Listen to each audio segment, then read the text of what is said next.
우리가 성경 특히 사사기를 보면 깜짝깜짝 놀라는 것이 있습니다. 그것은 하나님의 평가와 인간의 평가가 매우 다르다는 사실이죠. 심지어 우리가 지난주에 나눈 것처럼 하나님의 평가는 냉정하기까지 합니다. 여러분, 사사들 중에 몇몇 사사들은 그 사사의 지위를 이용해서 명예와 권력과 부를 누리는 삶들을 살게 되어지죠. 그런데 우리가 지난주에 나누었던 이 세 명의 사사들은 하나님께서 좋지 않은 평가를 내리셨다라는 것을 우리가 함께 나누었었어요. 여러분, 사람들 보기에 오늘날도 마찬가지죠. 그 사람이 큰 명예를 얻었어요. 그 사람이 높은 자리에 올랐어요. 그리고 그 사람에게 없던 많은 재물이 생겼어요. 그러면 여러분, 교회를 다니건 교회를 다니지 않건 늘 똑같이 하는 말이 있죠. 야, 그 사람 성공했다. 야, 그 사람 출세했다. 그리고 한국 사람들한테 결혼 잘한 게 뭔지 아세요? 예, 그런 사람들을 배우자로 얻는 거예요. 그런 게 결혼을 잘했대요. 그리고 그런 사위나 며느리들을 얻은 집안을 보면 막 또 그런 것들을 부러워한단 말이죠. 여러분, 그런데 그럼에도 불구하고 하나님은 아니라고 말하는 사람이 있어요. 내가 볼 때 그것은 성공이 아니야. 내가 볼 때 그것은 내가 복 준 게 아니야 라고 말하는 사람이 있어요. 그러나 세상에서 아무리 실패하고 불행해 보이는 사람들이지만 여러분, 하나님 보시기에 그 사람이 복이 있는 사람이 있는 것이죠. 여러분, 세상도 마찬가지예요. 사람들 보기에 별일 없이 잘 돌아가는 것처럼 보여요. 그런데 하나님 보시기에 이 세상은 어쩌면 문제투성이일 수 있다라는 거죠. 예를 들면 지금의 이제 60대 이상의 이제 연세가 되신 분들이 생각하는 혼전순결과 지금의 10대, 20대가 생각하는 혼전순결은 완전히 달라요. 여러분, 혼전순결이라는 용어만 같을 뿐이지 60대 이상의 이 사람들이 생각하는 혼전순결과 지금의 젊은이들이 생각하는 이 혼전순결은 완전히 다르다는 거죠. 어떻게 다르냐면 제 기억으로는 옛날 90년대까지만 해도 만약에 이제 열심히 활동하던 연예인이었어요. 그리고 특히나 이제 여자 연예인들 같은 경우에 만약에 아이를 가졌다는 소문이 방송에 나왔어요. 뉴스에 나왔어요. 그러면 어떻게 했었는지 아세요? 여러분, 그 다음부터는 방송에 못 나왔죠. 스스로 부끄럽게 여기고 자연스럽게 이제 방송에서 퇴출 수순을 받는 것, 연예계에 은퇴하는 수순을 밟는 것들이 여러분, 그 당시에 문화라면 문화였어요. 본인들 스스로가 창피해했고 또 방송에 그래서 얼굴을 내밀지 못했고 그렇게 방송에서 사라져갔죠. 여러분, 그런데 지금 방송을 보시면 어떻습니까? 결혼 전에 아이가 생겨도 이제는 본인이 직접 당당하게 밝힙니다.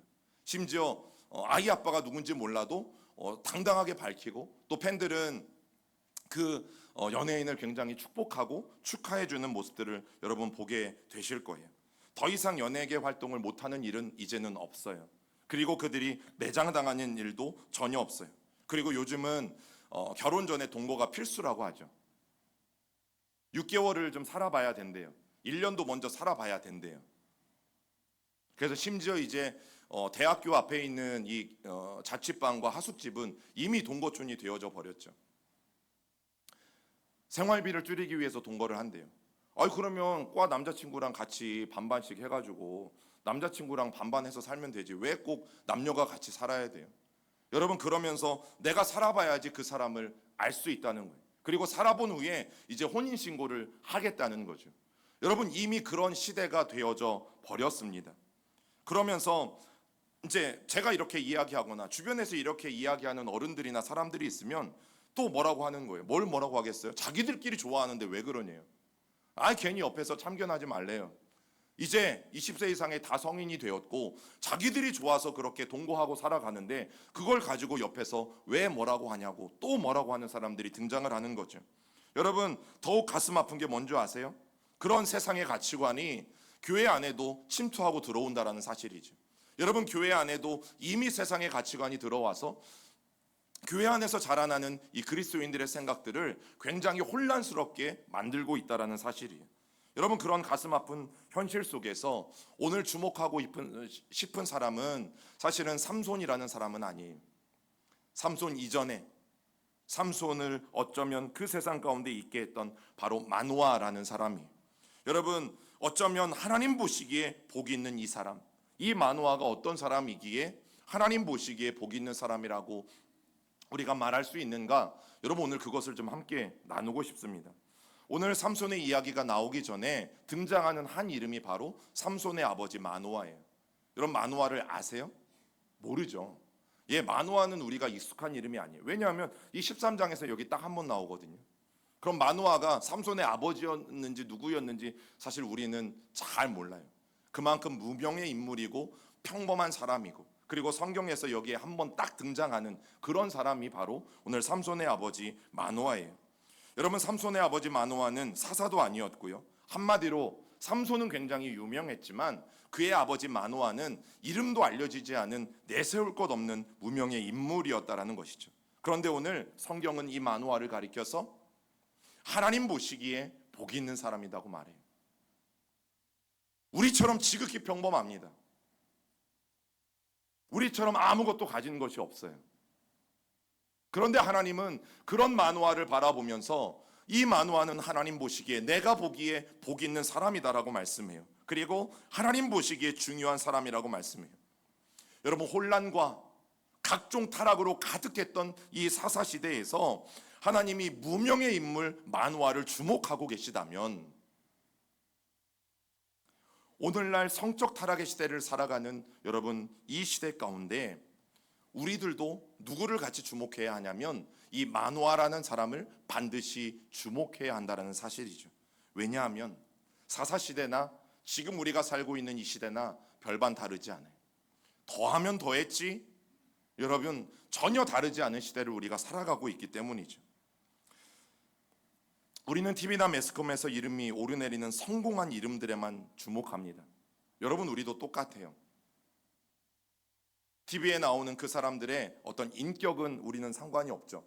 또 그 사람들의 성품이나 그 사람들의 됨됨이는 상관이 없어요. 그냥 TV에 나온다는 사실만으로, 또 그 사람들이 성공하고 큰 인기와 부를 얻었다는 사실만으로도 여러분, 우리에게 그 사람들은 굉장히 위대한 사람들이고 굉장히 복받은 사람들이에요. 그리고 그 성공이라는 건 사실 다른 게 아닌 것 같아요. 결국에는 돈인 거죠. 아까도 말씀드렸잖아요. 한국 사람들에게 있어서 결혼을 잘하는 것은 부자와 결혼하는 거라. 여러분, 근데 부자라는 사전적인 의미를 아세요? 그냥 돈 많은 사람이 부자래요. 돈 많은 사람이. 좋은 사람, 정직한 사람, 착한 사람, 하나님 보시기에 복 있는 사람이 부자가 아니라 그냥 돈 많은 사람이 부자라고. 그런데 여러분, 그리스도인들도 똑같아요. 저도 똑같아요. 돈 많은 사람은 좋은 사람 같아요. 부자는 좋은 사람 같아요. 그래서 그런 사람들에게 결혼하고 어떤 가정을 꾸리면 막 그런 집안들을 부러워하잖아요. 여러분, 그런데 꼭 기억하세요. 그냥 부자는 돈 많은 사람이지 절대 좋은 사람이 아니에요.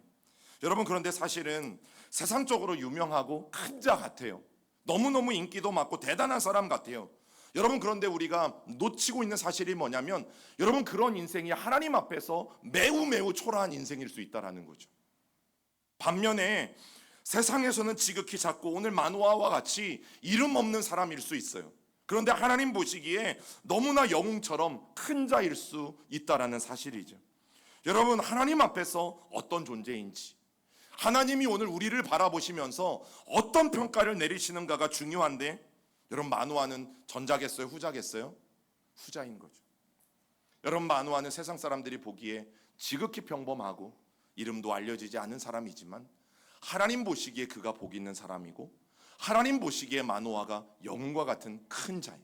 사사 기드온보다 어쩌면 수많은 명예와 권력과 부를 누리고 있었던 그 수많은 사사들보다 오늘 마노아가 하나님께는 기쁨이 되어진 사람이라는 사실이죠. 여러분, 그렇다면 왜 이 무명의 인물 마노아를 우리는 오늘 주목해야 하는 걸까? 마노아가 살던 그 시대를 보면 우리가 사는 시대와 마찬가지로 여러 면에서, 모든 면에서 타락한 시대였어요. 자, 1절 말씀 우리가 읽어옵니다. 시작. 이스라엘 자손이 다시 여호와의 목전에 악을 행하였으므로 여호와께서 그들을 40년 동안 블레셋 사람의 손에 넘겨 주시니라.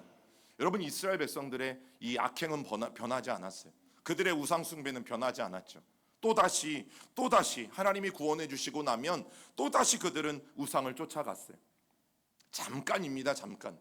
회개도 잠깐이고 하나님이 구원해 주셨던 것도 잠깐이고, 그들은 또다시 즐거움과 쾌락을 쫓아서 하나님 보시기에 악한 삶을 살아갔어요. 여러분, 그런데 이스라엘은 늘 그렇게 했어요. 그런데 이스라엘만 그렇게 해요? 우리는 그러지 않아요. 우리도 회개하고 돌아서면 또 제자리, 회개하고 눈물로 하나님 앞에 회개하고 돌아서면 또 죄악의 그 길로 걸어가진 않고 있는지, 또 그 죄악의 자리에 우리의 손을 뻗고 있진 않는지 여러분 돌아봐야 하는 것이죠. 여러분, 사사시대는 타락하지 않은 영역이 없었어요. 그래서 뼛속까지 타락한 시대가 여러분 이 사사시대예요. 그 중에서도 성적인 타락이 매우 극심했죠. 여러분, 사람은 자기가 살고 있는 시대의 영향을 분명히 받습니다. 우리도 마찬가지. 이 2025년 대한민국이라는 나라에 살아가는 우리들은 이 대한민국의 사회적인 흐름, 이 세상의 흐름에 오늘 저와 여러분들도 분명히 영향을 받으며 살아가요. 그게 여러분들의 머리 스타일이기도 하고, 그게 여러분들의 옷차림이기도 하고, 여러분, 우리는 알게 모르게 영향을 그렇게 받고 살아가요. 그런데 이 사사시대의 사람들도 마찬가지였던 것입니다. 여러분, 이미 우리가 배웠어요. 사사 기드온, 야일, 입산, 압돈, 여러분 이들의 삶을 살펴봤잖아요. 사사 기드온은 아들만 70명이었고 그중 70명 중에 한 명이었던 아비멜렉은 세겜 여인, 즉 첩의 자식이었어요. 여러분, 사사 야일도 아들 30명이 있었고, 입사는 아들 30명에 딸 30명이 있었고, 압도는 아들 40명에 손자 30명이 있었어요. 자, 사사는 재판관이라는 뜻을 가지고 있다고 말씀을 드렸습니다. 그래서 사사는 당시에 이스라엘 백성들의 최고의 결정권자였습니다. 그리고 그들은 재판관이었고 또 그들은 구원자였어요. 즉 그들의 명예는 가장 높은 곳에 있었고 그들의 권력은 가장 강한 권력을 가지고 있었고, 그런데 보세요. 당시 그렇게 이스라엘 최고 의사 결정권자였고 또 신앙적인 지도자였던 사사들이 여러분 이렇게 많은 아들을 두었다, 이렇게 많은 딸들을 두었다, 이렇게 많은 손주들을 두었다. 여러분, 이게 뭘 말하는 거예요? 계속 말씀드리지만 설마 부인 한 명 가운데서 이렇게 많은 자녀들을 낳았을 것이라고는 여러분들도 생각은 안 하실 거예요. 여러분, 신앙에서든 삶에서든 모범을 보여야 될 사사들이었어요. 그런데 이미 레위기에서 말씀하셨던 너희 이스라엘의 지도자들은 그 누구도 부인들을 많이 두어서는 안 된다. 그 말씀을 어기고 여러분 명예를 얻고 권력을 얻고 부를 얻으니까 여러분 그들은 단순히 정략 결혼을 통해서 나라의 평화를 유지하기 위해서만 그들은 수많은 아내를 둔 건 아니었죠. 또 다른 한편으로는 자기 아내로 감사하지 못한 거예요. 자기 아내를 가지고 만족하지 못한 거죠. 그래서 수많은 아내들뿐만 아니라 수많은 첩을 두는 일들이 일어났다라는 것입니다. 여러분, 신앙에서는 삶에서든 모범을 보여야 돼요. 그런데 아들을 30명씩 낳아요. 막 자녀들이 70명씩이나 돼요. 그러면 집은 얼마나 커야 할까? 여러분 상상 좀 해보세요. 얼마나 많은 이 종들을 두어야 하며 얼마나 많은 집기들이 그 집안에 있어야 하며 얼마나 그 집은 또 커야 하며, 여러분 말도 안 되는 일들이 이 사사시대에 자행되어지고 있는 거죠. 막 부러우십니까? 아내들이 많다니까? 와, 나귀가 막 70마리씩 있다니까 막 행복해 보이십니까? 아들들 30명에 손주들 막 30명에 아들들 40명이라고 하니까 와, 그냥 다복해 보이십니까? 여러분, 성경은 그것을 말하는 것이 아니죠. 그러지 말아야 할 사사들조차도 오늘 타락의 길로 걷고 있다라는 것을 성경이 분명히 지적합니다.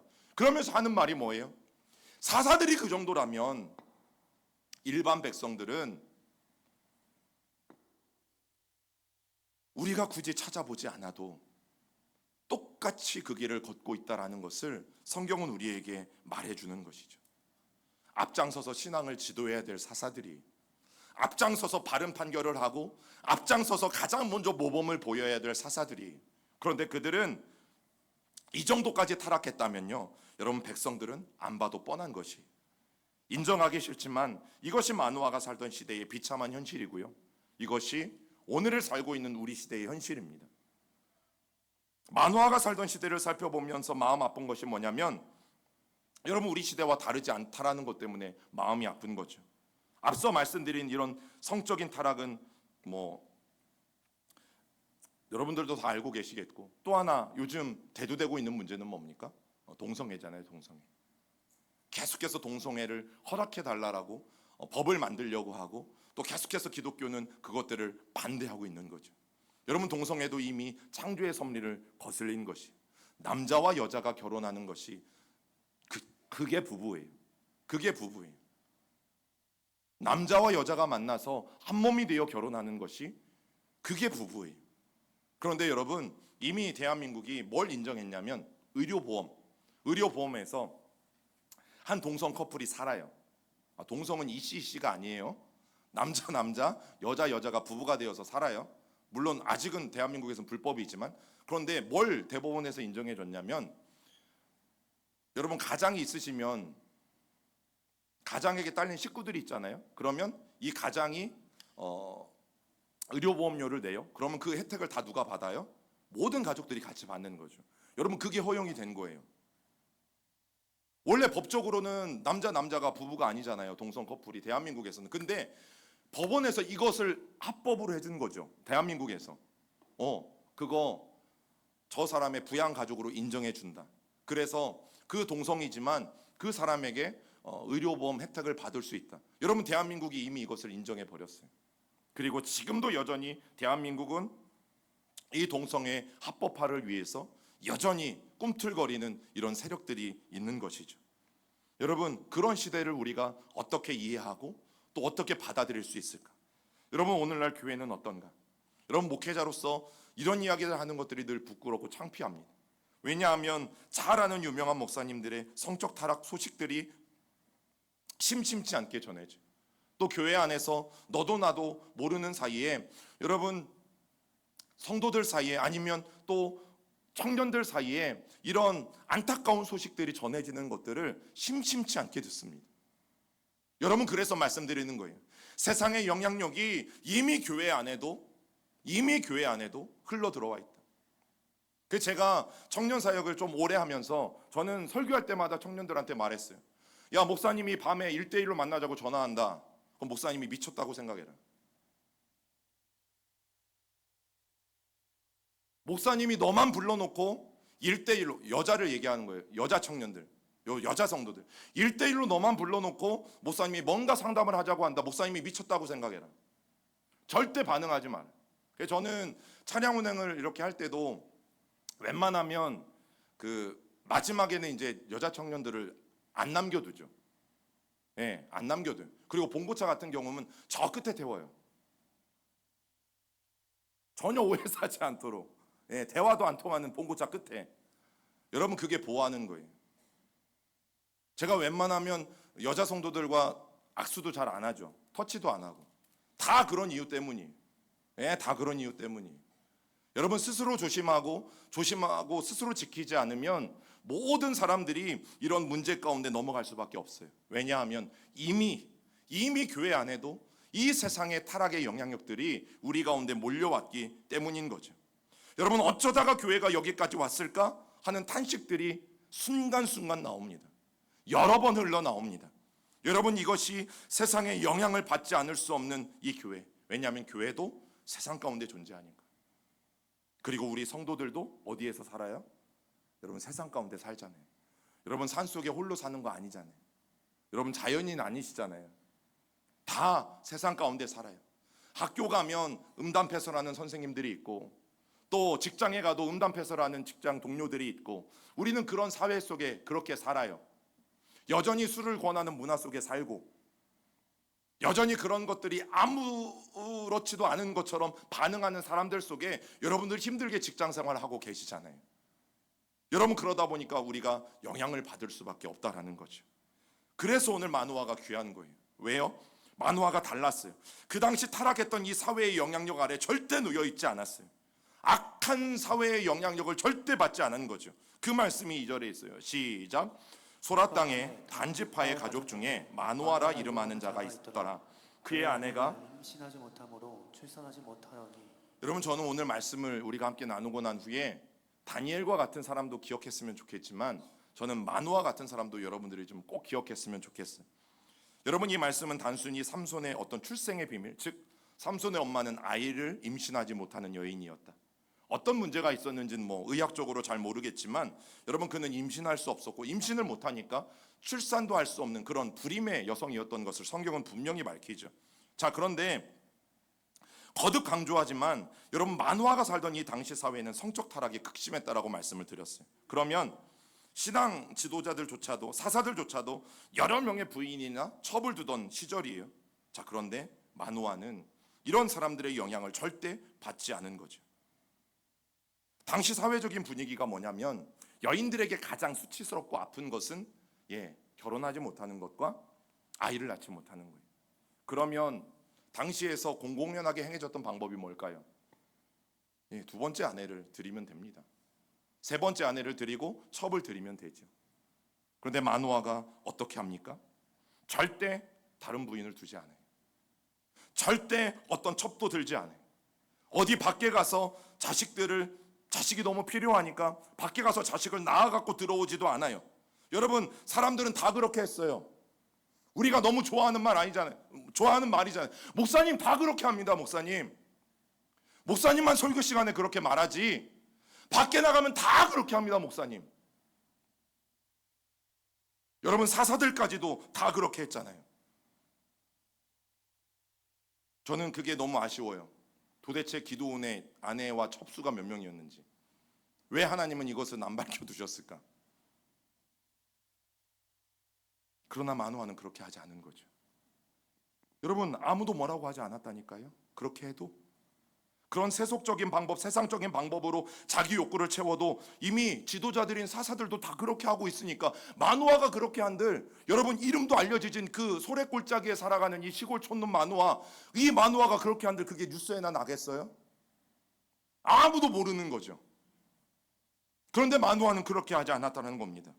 여러분, 절대 세속적인 방법으로 자신의 욕구를 채우지 않았고, 어떻게 해서든 그 가정을 지키기 위해 애를 썼고, 하나님의 뜻을 따라서 하나님이 생명을 주시든 주시지 않든 기도하면서 기다렸던 경건한 사람이 오늘 성경의 마노아입니다. 여러분, 그런 마노아가 타락했던 당시 사람들의 시선으로 보면 얼마나 바보 같아요. 얼마나 융통성이 없어요. 얼마나 꽉 막힌 사람처럼 보입니까? 야, 그냥 다른 아내를 얻어. 그냥 밖에서 나와서 데리고 와. 왜 바보같이 그 아내 하나만 바라보고 있어? 여러분, 세상 사람들이 이 마노아를 보면서 얼마나 바보 같다고 생각했겠어요. 그런데 거룩과 순결을 중요하게 보신 하나님은 여러분, 이미 이 마노아의 모습을 결코 그냥 지나치지 않으셨죠. 그냥 사소하게 이 마노아의 삶을 생각하지 않으신 거죠. 여러분, 우리가 마노아에게서 배워야 할 점이 이거예요. 오늘 기도 중에도 언급했던 시편 1편에 보면 복 있는 사람이 꼭 마노아 같아요. 우리 1절과 2절만 읽어볼까요?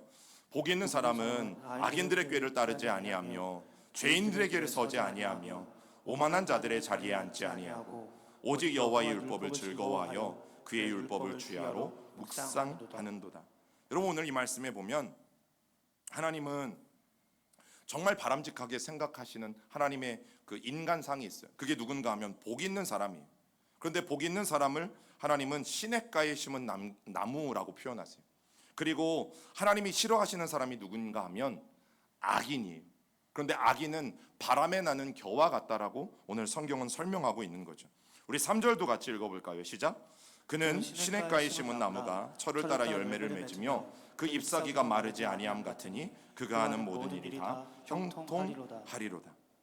여러분, 하나님은 복 있는 사람과 악인, 이 두 사람을 비교하면서 말씀하세요.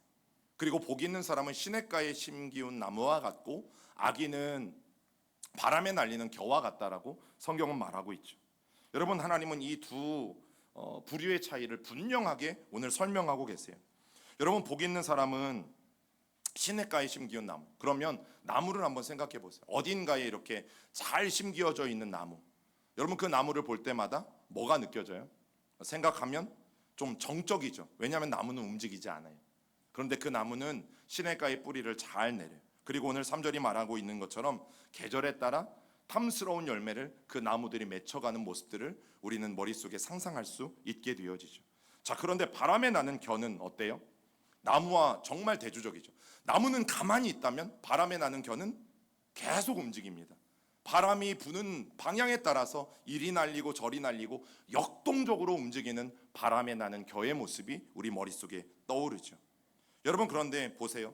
우리 생각에는 가만히 그렇게 그냥 요동하지 않고 그냥 고목나무 같이 버티고 있는 사람이 더 마음에 드세요? 아니면 시대의 흐름에 따라 시대의 유행과 트렌드에 따라 역동적으로 움직이는 여러분 그런 사람이 요즘 더 인기가 많을까요?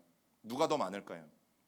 예, 바람에 나는 겨와 같이 이 시대의 흐름을 잘 파악하고 시대의 트렌드나 유행을 잘 쫓아가는 그런 사람들을 많은 사람들이 더 좋아하고 선호해요. 여러분 앞뒤 꽉 막혀 있어서 정말 그냥 나무같이 서 있는 그런 사람 얼마나 답답하고 또 얼마나 힘들게 생각하는지 몰라요. 저는 그게 당연한 현상이라고 생각해요. 그런데 하나님은 다르게 생각하고 계시잖아요. 우리가 생각하는 것과 이 시대가 생각하는 것과 정반대로 생각하고 계시잖아요. 하나님은 그 나무와 같은 사람이 복 있는 사람이에요. 하나님은 그 시냇가에 심기어진 나무와 같이 요동치지 않고 뿌리를 깊이 내려서 철마다 아름답고 맛있는 열매를 맺는 그 나무와 같은 사람을 하나님은 복 있는 사람이라고 말씀하셨고, 반대로 바람에 나는 겨와 같이 아무리 역동적으로 세상을 따라 움직이지만 바로 그런 사람을 하나님은 악인이라고 말씀하신 거죠. 여러분, 그럼 무엇이 이런 큰 차이를 만들고 있을까요? 무엇이 이런 극과 극의 평가를 만들고 있을까? 하나님의 평가와 인간들의 평가는 왜 이렇게 다른 것일까? 여러분, 바람에 나는 겨는 분명히 장점이 있어요. 시대의 흐름에 따라서 잘 움직인다, 잘 반응한다 라는 장점이 분명히 있어요. 그리고 민첩함도 보여요. 그래서 그런 것들이 참 부럽기도 해요. 근데 문제가 뭔지 아세요? 기준이 없는 거죠. 왜요? 바람이 동쪽으로 불면 그 겨는 동쪽으로 날리는 것이고, 바람이 또 남쪽으로 불면 그 겨는 남쪽으로 날리는 것이고, 줏대가 없습니다. 여러분, 바람에 날리는 겨라고 하니까 조금 잘 이렇게 그냥 먼지라고 생각하세요. 먼지. 바람에 날리는 먼지를 보면서 와, 아름답다. 와, 정말 역동적이다. 와, 정말 그 먼지가 힘이 있다. 나도 저 먼지처럼 살고 싶다. 여러분, 이런 느낌이 절대 안 들잖아요. 그래서 하나님이 말씀하시는 거예요. 여러분, 바람에 나는 이 겨는요, 중심이 없어요. 그냥 바람이 부는 대로 이리저리 나부끼다가 어디선가 사라지는 것이 바람에 나는 겨의 모습이죠. 그런데 시냇가에 심기운 나무는 바람처럼 역동적이진 않을지 몰라요. 그러나 우직하게 그 자리에 딱 버티고 있죠. 그래서 하나님께 깊이 뿌리를 내리고 세상이 이러한들 저러한들 오직 그 믿음을 가지고 이 세상을 걸어가는 그 사람이 바로 시냇가에 심은 나무와 같은 사람인 거죠. 여러분, 오늘 우리의 모습이 어떤지 돌아보셔야 돼요. 바람에 나는 겨와 같이 세상의 흐름에 내가 민첩하고 또 눈빛이 빠릿빠릿해야만 살 수 있는 시대를 우리는 살고 있어요. 조금만 멈칫하면 뒤처질 수 있고, 조금만 유행을 모르면 사람들에게 무시당할 수 있는 시대를 우리는 살아가고 있어요. 자, 그러다 보니까 나도 모르게 바람에 나는 이 먼지와 같이 중심도 없이 세상이 이리 나를 끌면 저리 끌리고, 또 세상이 나를 이쪽으로 끌고 가면 또 이쪽으로 끌리고, 그게 유행을 잘 아는 사람인다라고 세상은 말하니까 그런 말들에 나도 휘둘려서 여전히 그렇게 살아가고 있는 것은 아닌지 돌아보아야 한다라는 거죠. 여러분, 그러다 보면 이미 우리가 나누었던 그런 잘못된 사사들, 입산이나 압돈과 같은 이런 사람들처럼 여러분, 분명히 신앙인임에도 불구하고 하나님의 백성임에도 불구하고 여러분, 타락한 시대의 영향력 아래서 오히려 세상을 하나님의 나라로 바꾸어가는 것이 아니라 세상에 함몰되는 그런 안타까운 인생으로 전락할 수밖에 없다라는 거죠. 명예와 권력과 그 부에 집착한 나머지 하나님이 세우시지 않았는데도 스스로 사사가 되고 싶어하는 일들도 일어났던 것을 우리는 알지 않습니까? 여러분, 그렇게 되고 싶어서 예수님을 이용하는 것이죠. 정말 위험한 일이에요. 우리가 지금 바람에 나는 겨처럼 이 타락한 시대에 편승해서 살아가고 있는 것은 아닌가? 여러분, 돌아보실 수 있으셔야 돼요.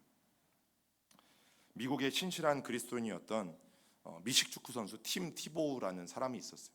1987년생이에요. 그리고 필리핀에서 선교를 하고 있는 이 선교사님의 자녀로 태어났어요. 이가 이제 계속 미식축구를 했고 이 미식축구의 두각을 나타냈고 그리고 이제 대학에서도 굉장히 인기 있는 쿼터백이었어요. 그런데 대학 시절에 이 방학 동안에 늘 팀 티보가 했던 것이 뭐냐면 부모님이 선교하고 있는 이 필리핀에 가는 거예요. 그래서 그곳에서 부모님의 선교 사역을 도와서 선교의 일들을 늘 방학 때마다 합니다. 그러면서 이의 믿음이 자라기 시작했어요. 그러면서 또 이가 세상에 내가 어떻게 섬겨야 하고 어떻게 봉사해야 될지 여러분 알아가기 시작했어요. 그리고 그런 것들이 결국에는 팀 티보우의 삶에 굉장히 큰 영향력을 미칩니다. 그리고 이가 이제 프로로 데뷔하게 되어지고 더 유명한 선수가 되어져요. 근데 해마다 이 새로운 시즌이 시작되게 되면 이제 8월이 되면 이 대학 시절에 대학 스포츠 연맹에서 미디어 데이라는 행사를 했다고 해요. 그러면 수많은 방송 기자들이 와서 촬영하는 거예요. 내년 다음 시즌의 계획은 뭡니까? 또 팀 선수들의 어떤 하나됨이나 이런 팀워크들은 어떻습니까? 그리고 당신은 어떤 미래에 대한 계획들을 가지고 있고 또 어떤 선수가 되고 싶습니다. 경기에 대한 다음 시즌에 대한 내용들을 물어보는 미디어 데이가 있었거든요. 근데 그때 그날만큼은 이 클레이 트래비스라는 기자가 다른 기자들과는 조금 다른 질문을 던진 거예요. 뭐냐면 당신은 기독교인이라고 만천하에 다 공개를 했습니다. 그것 때문에 이 남북 지방과 미국입니다. 전국에서 큰 인기를 얻었다는 생각이 듭니다. 당신이 다른 팀을 패배시켜도 그 선수들은 여전히 개인적으로 당신을 좋아하는 것을 나도 압니다. 그런데 혹시 결혼을 위해서 혼전 순결을 지키고 계십니까? 이 질문을 한 거예요.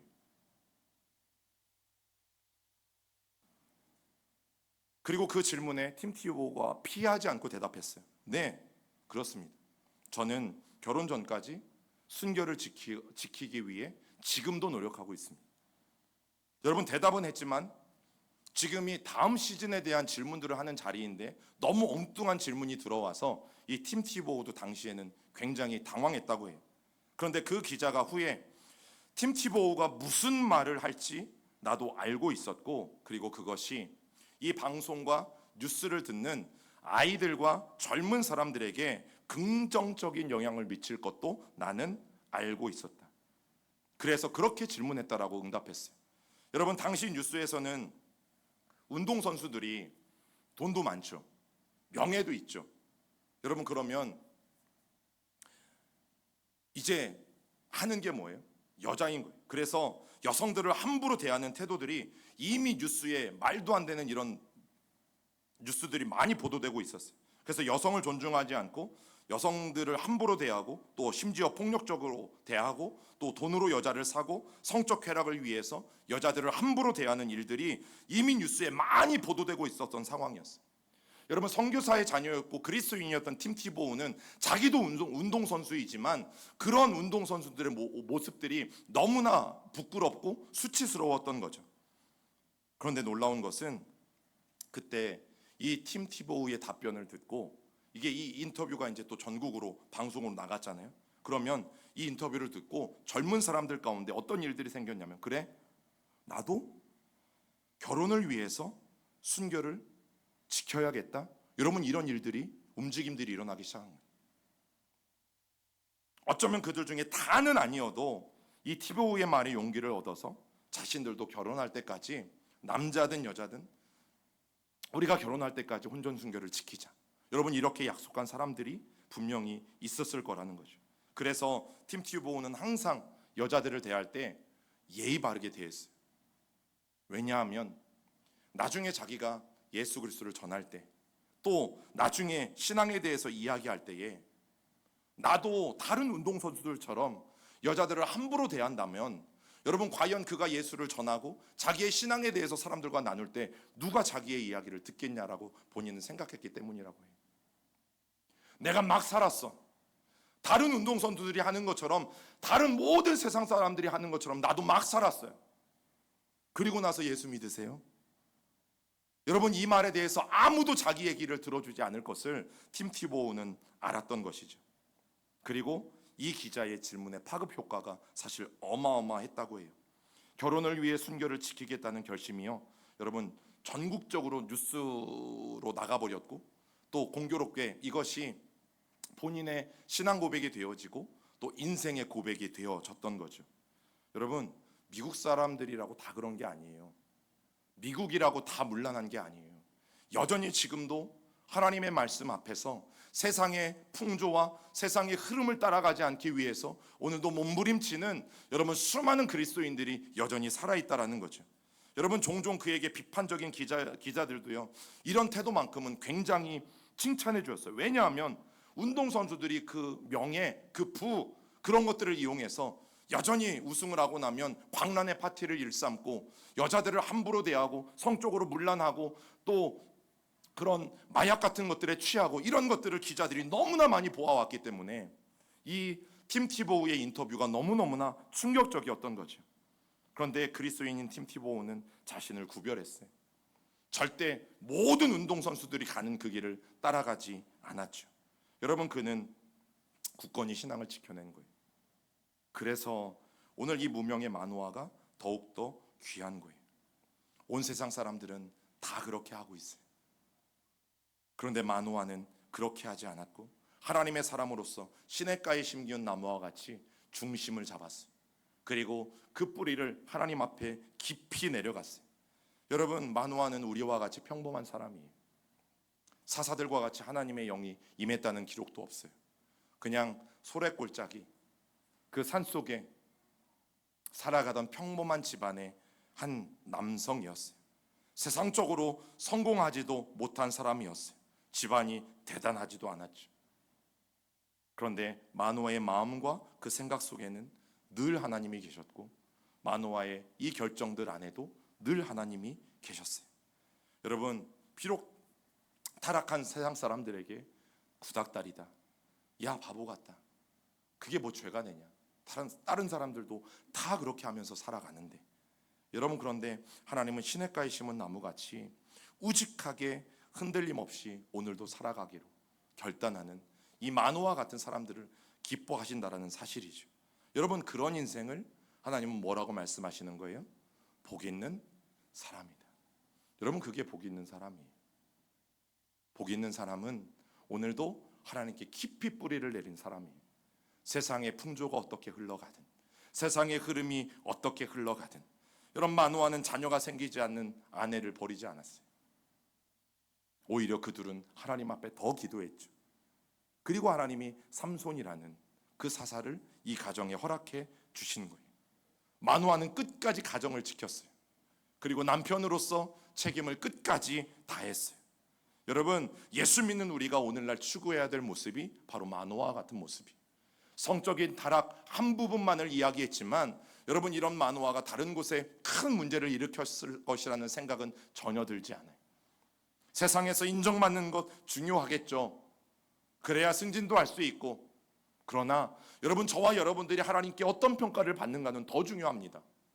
저와 여러분들이 하나님 앞에서 복 있는 사람이라는 평가를 듣는 것은 여러분, 세상의 평가보다 훨씬 더 중요합니다. 세상이 흔들리고 사람들은 변하죠. 그런데 결코 변하지 않는 여러분, 시냇가에 심겨진 나무같이 굳건한 인생이 되십시다. 여러분, 이것이 하나님이 오늘 우리에게 주시고자 하는 말씀이, 우리 모두가 복 있는 사람. 어떤 사람? 시냇가에 심기어진 나무와 같이 세상의 흐름에 민첩하지 못해도 여전히 하나님 중심을 두고 있는 바로 그 사람, 하나님께 깊이 뿌리를 내리고 있는 바로 그 사람, 여러분, 그 복 있는 사람이 우리 모두가 될 수 있기를 주님의 이름으로 축원합니다.